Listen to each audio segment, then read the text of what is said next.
everyone. We are starting an interview with the Stravinsky Dialogues project. With composer Ricardo Eizirik and Stravinsky's online editor Tamina Tedeeva are talking today. We apologize for some grammatical inaccuracies in the translation of this conversation, as well as for the somewhat unexpected beginning of the conversation. We suddenly lost the internet connection with our interpreter and had to cope with the efforts of the team. We have tried to mount the video so that you can watch it as comfortable as possible. Thank you, and we hope you will enjoy the video. So Ricardo, could you please continue about your study in Brazil? Yes. So as I was saying, I grew up there learning to play electric guitar and playing in bands. I didn't know how to read music. It was all like just from ear. And then I started studying biology first. Mm-hmm.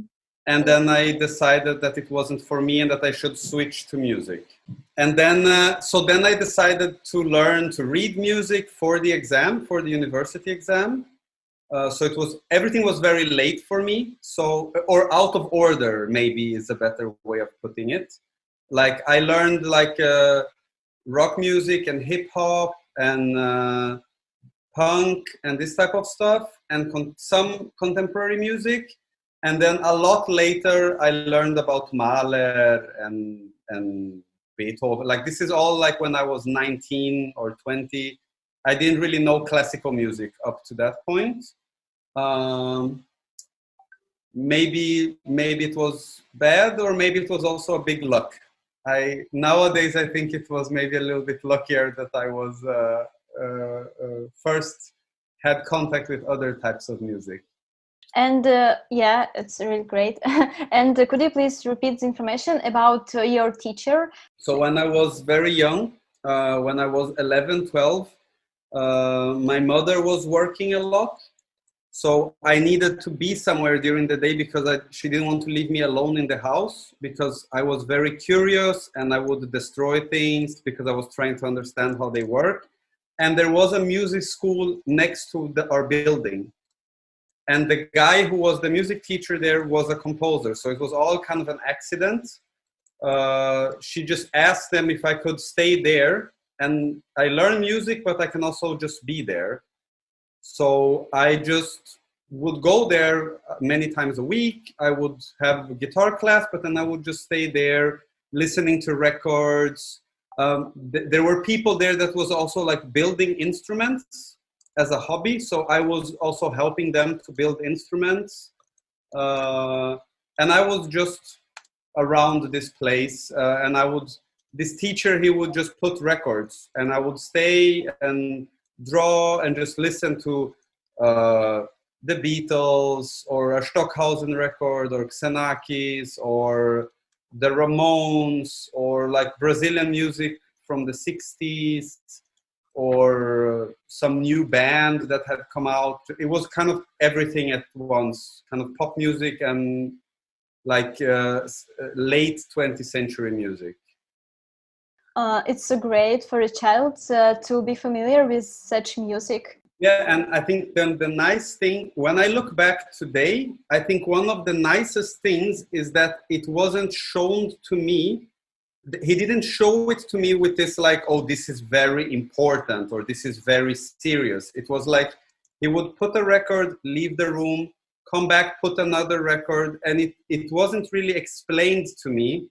So I didn't learn this difference between like classical European music and pop music. It was all the same to me, because I didn't have this kind of value explanation that this is better, this is high art and this is low art. Like there was nothing of that. It was just, listen to this band, listen to this composer.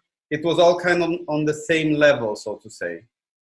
And just a small anecdote, for example, since the name of the channel is Stravinsky.online, I remember I really liked punk rock. And I remember once he told me like, oh, if you like punk rock, you will like Stravinsky because it's like punk rock in orchestra or something. And when I heard it the first time, like I think I heard probably the first thing I heard was like Les Noces or Sacre, one of them. I think Les Noces, which is with the percussion and the singers. Yes. For me, it made I didn't think, oh, this is smarter than, it's just, oh yeah, this is just a different form of this other music that I like.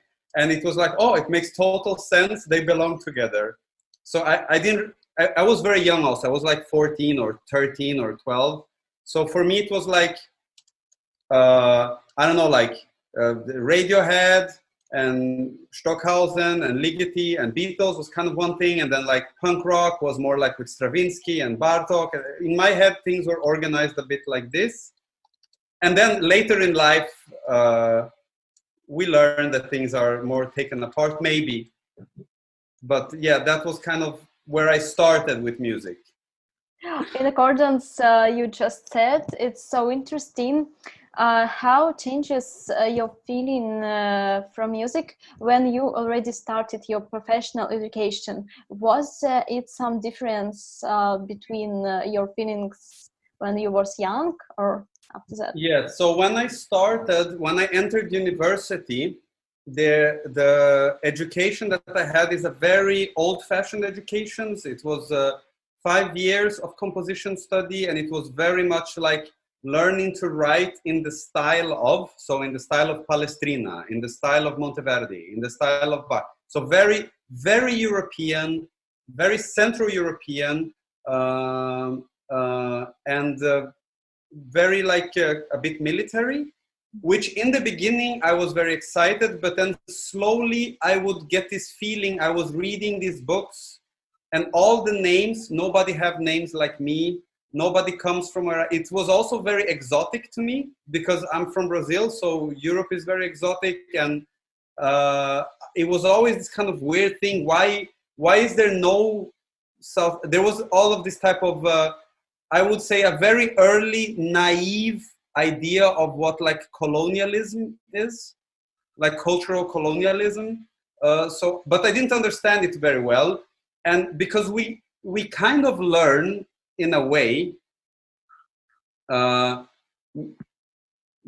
guess there is versions of this in a lot of places in the world. But if you come from a former colony, you very much learn a little bit indirect that you need to go to the former colonizer. So for me, it was always like, oh, you want to do this music, you have to learn European music. You have to go to Europe. If you don't go to Europe, you're nobody. If you don't make it in Europe, you're nobody. Like this type of thing we slowly learned this. And I mean, I'm here, so it works. I did come to Europe because and that's the thing. I don't really know why I came to Europe. It's just like, at some point it was just like, oh, of course I need to go to Europe. And then I came to Europe with a scholarship to study in Zurich. Mm-hmm. And it was great. I studied with Isabelle Mundry, and she was great. It was all great.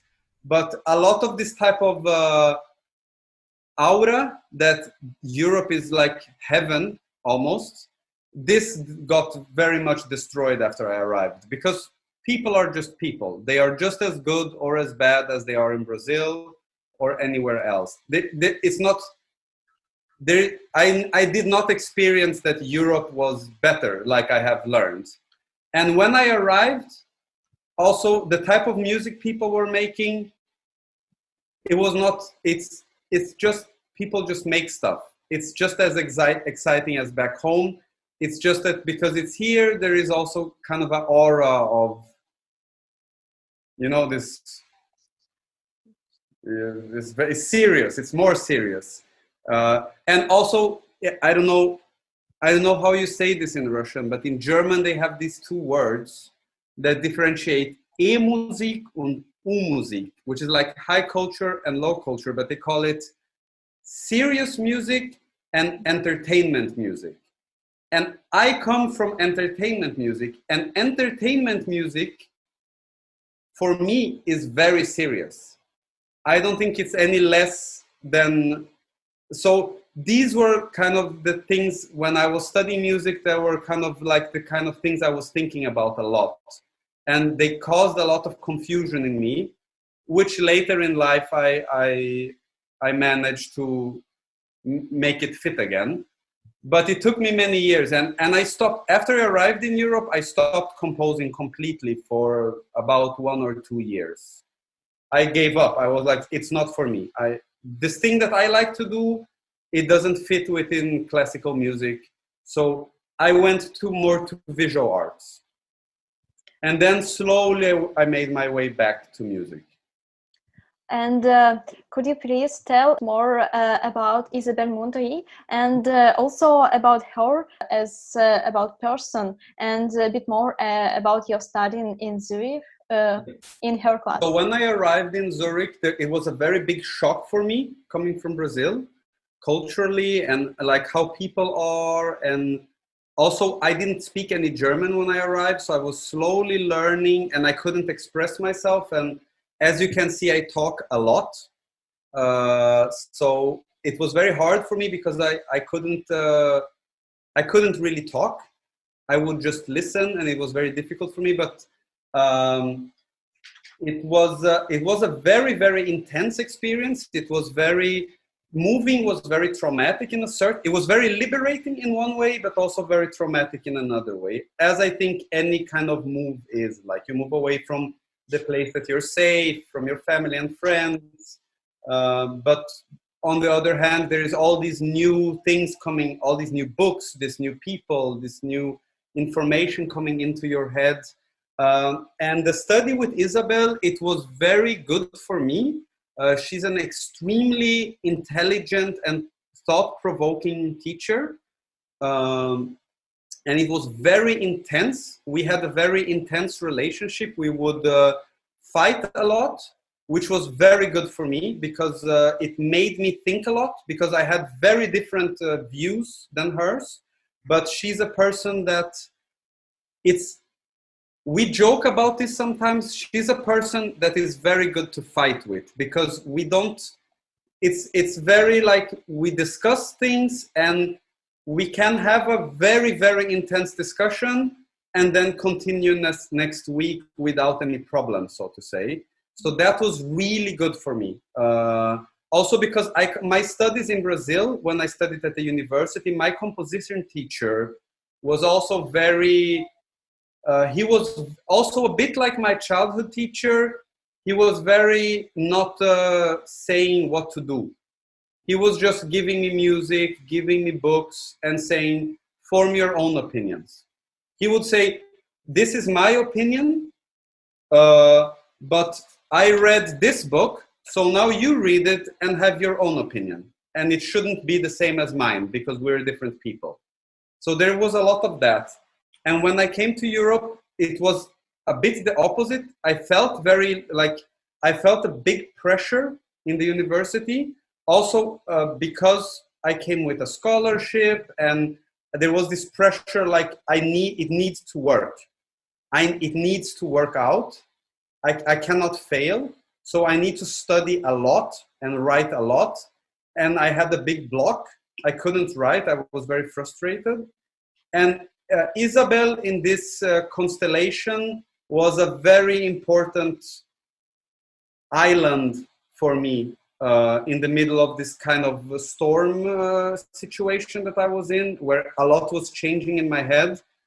It was very, very good to have this person, which I could have these extremely deep, intense discussions, and it would bring some point, like it would keep continuing.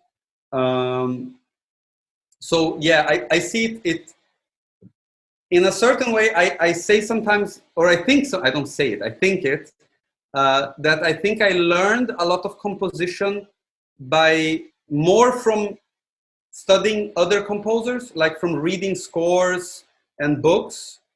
And I learned to think more from different teachers. I didn't learn composition in Brazil so much, and I didn't learn it so much from Isabelle, but I learned to think because of these discussions we would have. And I think nowadays, I think that is the most important thing. Yeah. Way more than this. One last thing that I wanted to say is that I think also the important thing about the study with Isabelle is it kind of forced me to believe in myself a bit more and to have like my own voice, because we would have these discussions that would be, I would have to think a lot before I talk to her, and we would have these very intense discussions. So I really needed to, like, she's very, very intelligent and very smart. And when we would discuss, I would have to think a lot about how to make my argument and slowly develop a sense of believing in my argument, because I really need to be sure about what I'm going to say, because we will have a big discussion. So I would think a lot and read a lot and study a lot to be able to really have, you know, good discussions. And I think that was also like a very important side effect, that it's through these kind of discussions that we would have in this very intense exchange, I think subconsciously developed I don't know even what to call it, a more, I developed slowly like a more personal way of expressing myself, so to say, I guess. It's so interesting you told about this. And second question, how this studying influenced on your composition, if compare your own compositions in Brazil, what you wrote in Brazil, if compare it with you wrote in Isabelle's class, like subject of composition? I mean, I am a bit overly self-critical. I don't like anything I've written while I was studying. There was a lot, while I was studying, I was copying a lot I was discovering music, and I would copy a lot. There was a change when I moved to Europe. When I moved to Europe, the big change for me was moving more. I always had a relation to visual arts. Since I started studying music, I was always kind of jumping between the two things. I was kind of music, and then I would take classes, or I would hang out with people from the art school, and it was always this kind of back and forth. And when I moved to Europe, there was a period where I put the composition away, and I went almost 100% for visual art. And at the time, I thought I did a separate master study for this. And I thought I was going to work more with like installation and this type of thing. And that had a very big impact in changing the way I was writing. Because when I went back to writing music, this was not something I learned in university. This is something that I just learned by doing. But the big shift for me was that I stopped doing music because I like sound. And I started doing things because I like the idea more. And this is something that I learned more from doing installation art and working with visual artists. And that happened in Switzerland. But it happened more from personal relations and from doing things than in a classroom. So when I saw your compositions on YouTube, I listened it. It was great. But what's interesting that these are compositions without some performative element. So this element express maybe in gestures of performers, but you don't use video or another mediums, and it's interesting. Do you separate these two ways of your work, like video art on composition? Do you split it? I have done also things with video, and My last composition was only for YouTube. It's a piece that only exists on YouTube. It's never going to be played live. It's performed, the musicians are playing, but you can watch it on YouTube and that's it. And it's very much it has a lot of like video aspects to it. But for quite some time I was very much I was thinking a lot about the stage and how to create visual aspects to music only with what you have on stage without putting more things on it. I don't know why I thought like this, but for many years that was like, I have this obsession that I should have just a musician on stage, and I should be able to have something to look at that was interesting, just with movements or objects or something that they are using. So it took for me quite a while to start thinking about video. It's very new to me that I started considering video as a thing that I want to work with. I love it. I love other people that do it. But yeah, I don't know. I have this thing that I normally obsess about one thing and I forget everything else. And then slowly, everything is like slowly opening. Most of the ideas that I have had in the past for pieces are not ideas for video. It's this what I was saying before. Like I always start with an idea, and the idea tells me what it needs. And my ideas have never told me they need video. Up to very recently. It's very recent that I had ideas that are like, oh, this idea, it needs a video. Because I don't start writing thinking, oh, I will do a piece for Ensemble Lemniscate. No, I never start like this. It's always like, I have a block with ideas, and then this idea would work well with 20 people on stage. And then I start asking and looking, and then things organize. But it's always idea first, and then the rest. It's really interesting how what you said reflects on my feelings when I listen to your pieces, steps, and obsessive compulsive music.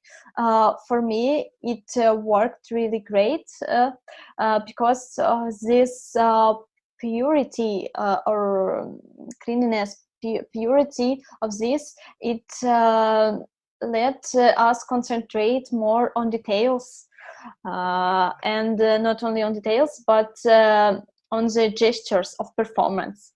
And interesting, it's like you work with kind of psychological condition of person, and like anxiety, like those types of conditions, psychological conditions. And in real life, we persons, we just dive into these conditions, and we want to get out to survive. But in your pieces, for me, these psychological conditions are like finished experience, which we can feel, we can go through it and have like finished expressions. So it's really great. It works great. It's interesting how it works, your connection with performers, your interaction with performance. How can you work with them? Do you work with some psychological condition of performers, or, you know? Well,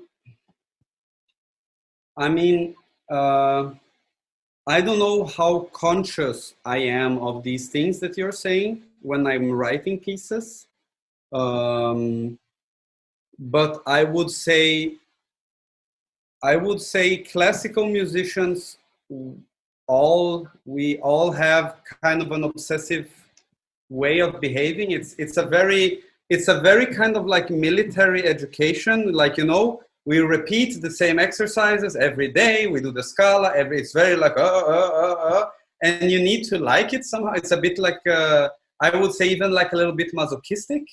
Like you need to enjoy it somehow, because it's very repetitive, and it's always this, like, you travel, you play, you travel, you play, you travel, you play. It's a lot of this kind of thing.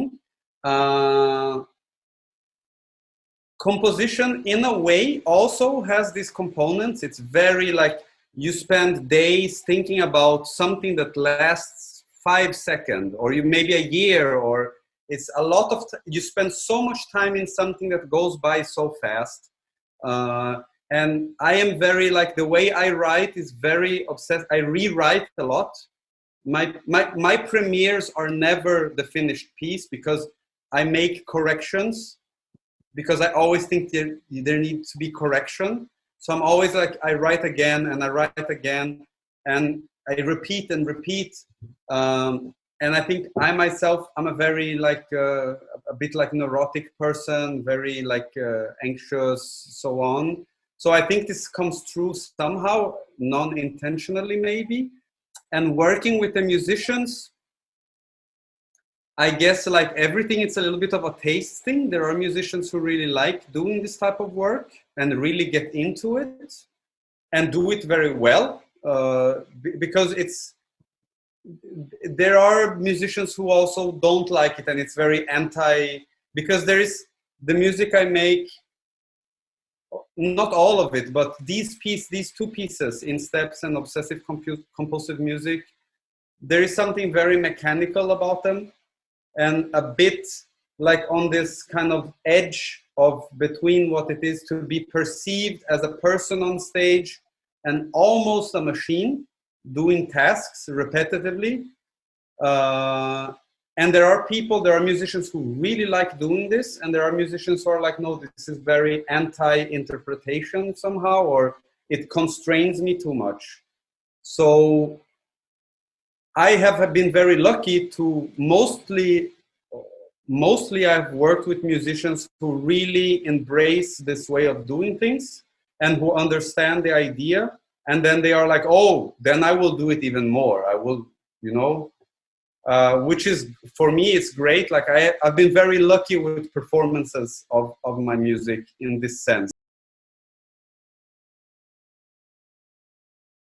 that I've found always people that really get into the way that I think and see things, but I know that it's not for everybody.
Obsessive compulsive disorder is a disorder where you feel the need to 1. Perform certain routines repeatedly. 2. Check things repeatedly. 3. Count things repeatedly. 4. Tics and repetitive gestures repeatedly. 5. Always count to 12 repeatedly. 6. Perform certain rituals repeatedly. 7. Count tics and repetitive gestures repeatedly. 8. Check the order of things repeatedly. 9. Perform 12 repetitive gestures repeatedly. 10. Count certain routines repeatedly. 11.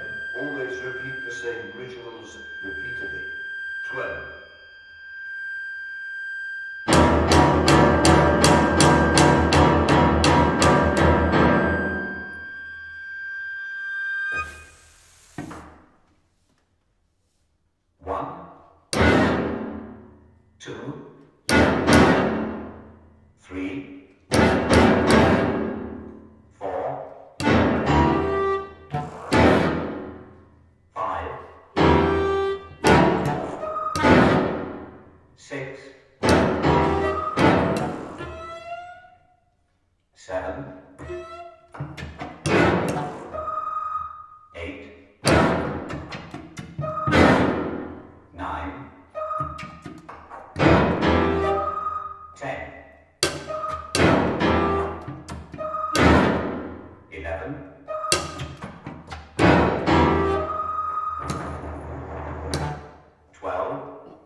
compulsive music is obsessive.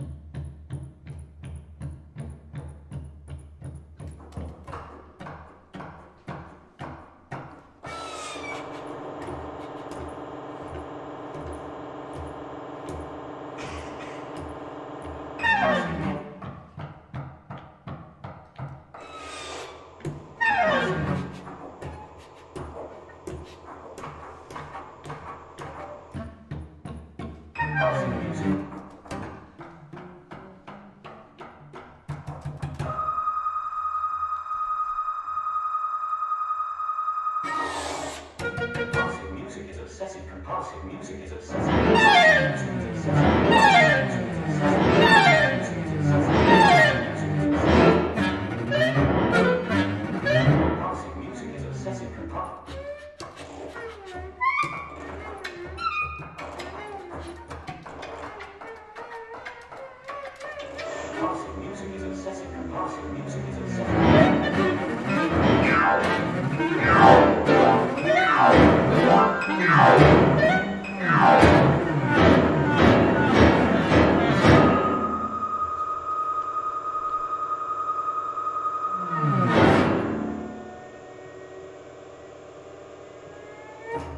Always repeat the same rituals repeatedly.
Always repeat the same rituals repeatedly.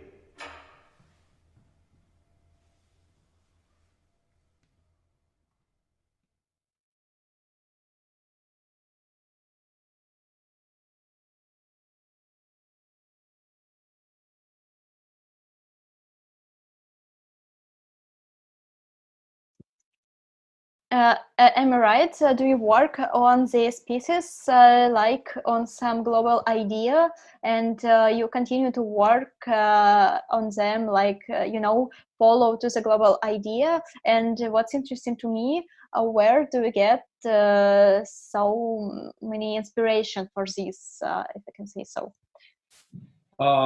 Yeah, so it starts with like a global kind of an idea or a concept, so to say. The word concept is one I like a lot. I don't have many ideas. I really don't. I don't write a lot of music. I write maybe one piece a year or two, because I don't have. Yeah, most of the ideas I have, they come from just from daily life. I think there is half conscious, half non-conscious efforts at play there. I think I always try to observe things around me and see how things work and understand how I relate to them. And I think I make a little bit of an effort sometimes to put myself in situations where things can happen, so that I can have an idea, because for me, having an idea is the most important thing. And since I don't have a lot, whatever I can do to help them appear, I try. But yeah, it's mostly from observing, like this piece, the obsessive compulsive music. It's a mix of things, but a lot of it is just from being around musicians, seeing how obsessively musicians work. And the profession of the classical musician is very obsessive compulsive. And I don't remember with whom I had a discussion, or with many, I do remember a lot of people I had this discussion with. I had this discussion with a couple of people that the way that we work, if we were not musicians, we would be put in a hospital. Because it's very crazy, this way of working, of repeating every day, these exercises that we do, and this like being in an orchestra, for example. It is crazy how this works. And then I think from one of these conversations, I Googled obsessive, because there is a psychiatric condition called obsessive compulsive behavior. And reading, I mean, I am not a doctor or anything, but reading online, it looks like a description of musician. Yes. Or certain aspects, not all of it, but a lot of this kind of, and it's because it's very crazy work. It doesn't really, it's not like we're building a building, we're doing music and then it's gone and poof, next piece, it's kind of endless. It's very interesting to me, or was at the time very interesting. And the idea came from that. So it's kind of just from, the ideas come just from observing and being open to notice things somehow. It's a bit esoteric, it sounds, but inside my head, it makes sense. But just like the obsessive compulsive behavior, probably there is things about me that are also a bit off for me. Yeah. What do you think about education? You talked already. And how do you think should we fight with this system of education, produce some type of musicians, so obsessed musicians? Should we fight with this?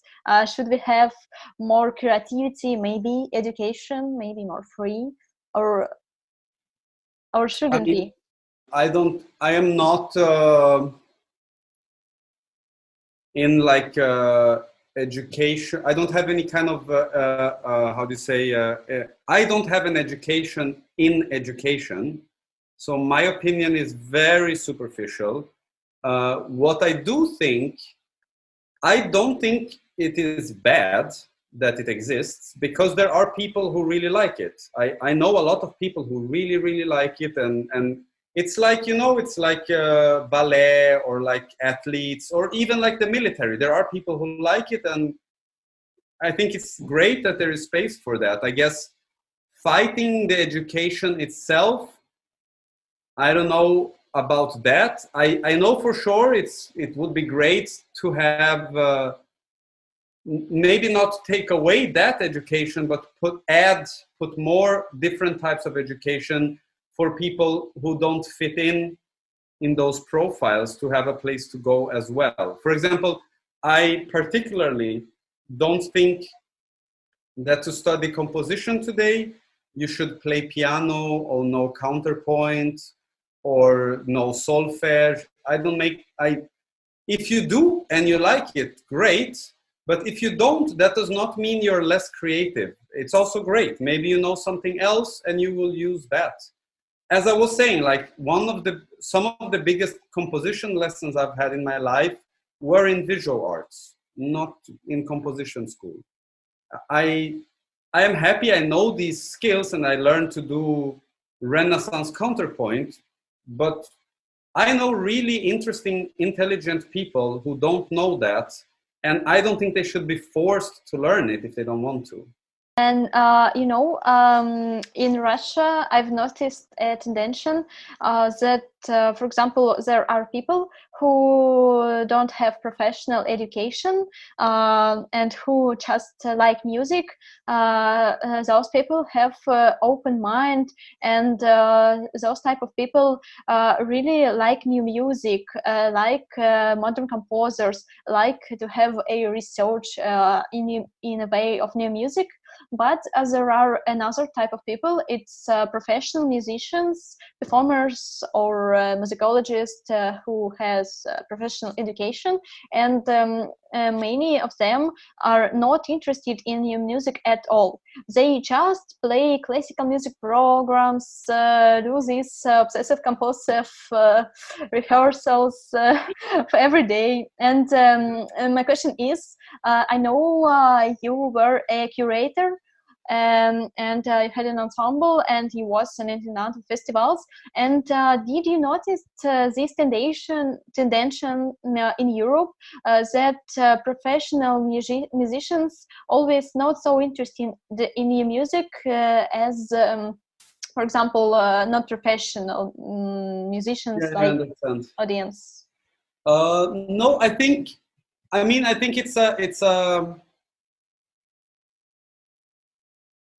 it's a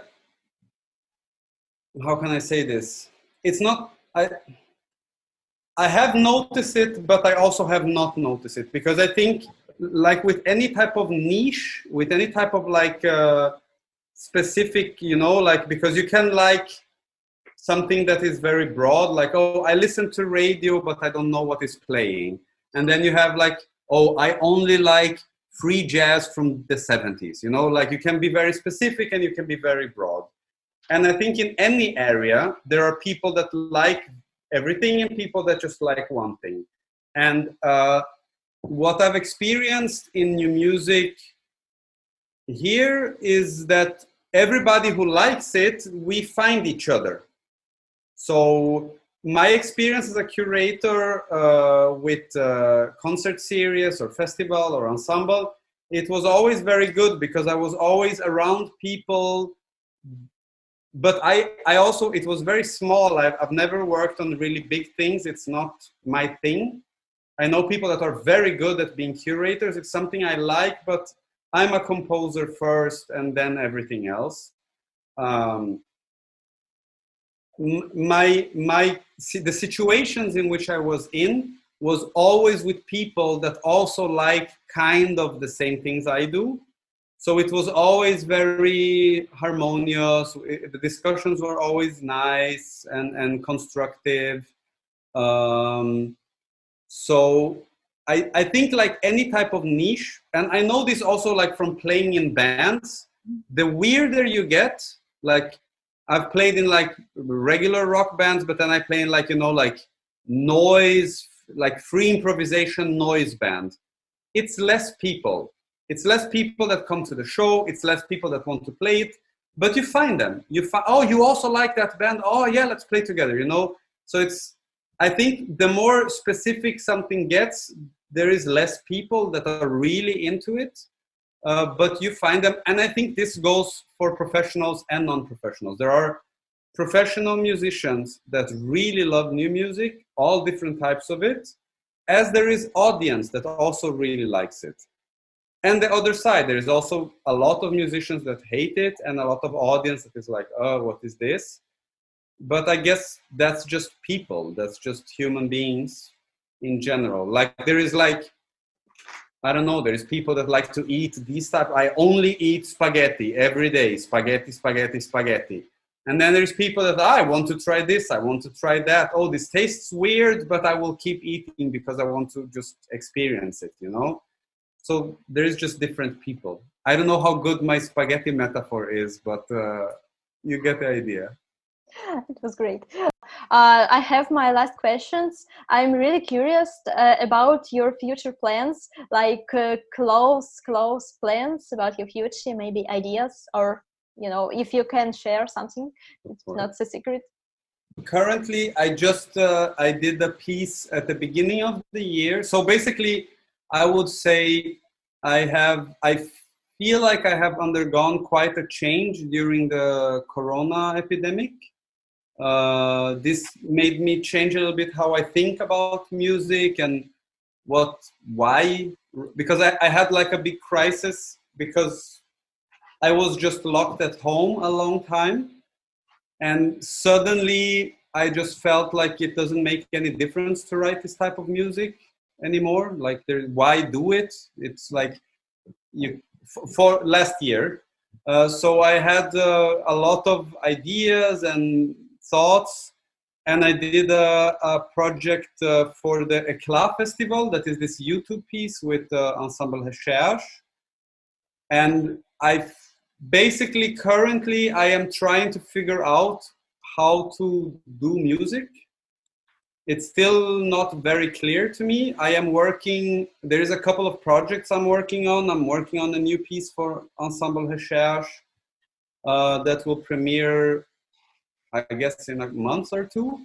But it's more like an etude. It's a smaller thing. And I have the feeling that the way that I write, I cannot write this type of music I was writing before. Like these pieces, like In Steps and Obsessive Compulsive Music, when I look at them now, I feel like it's 100 years ago, because there was this whole year where I was just inside, no concerts, nothing. And now it looks like it doesn't belong in the world anymore to me. Like, it's like, also the way I listen to music has changed during the pandemic.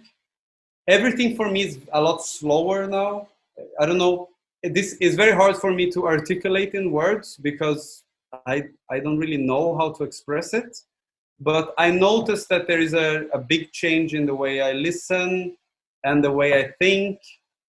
I was always a very anxious person, and for me music always was very fast. And now I just feel like I just should do like a drone music for 5 hours, you know? I'm not going to do it probably, I guess, I don't know. But it's you know, I've been listening to different types of music, and the things I was listening to before, they don't make a lot of sense now. It's weird. So I'm kind of rediscovering what it is to write music in a way. Great, thank you for this super nice conversation, and I wish you good luck in your way, and I hope that any way you will work, it's drone or ambient, will lead you to Russia, and maybe we'll have a chance to hear it in Moscow or in Russia, and meet you personally. It's I would love to. It would be a pleasure. With or without drone.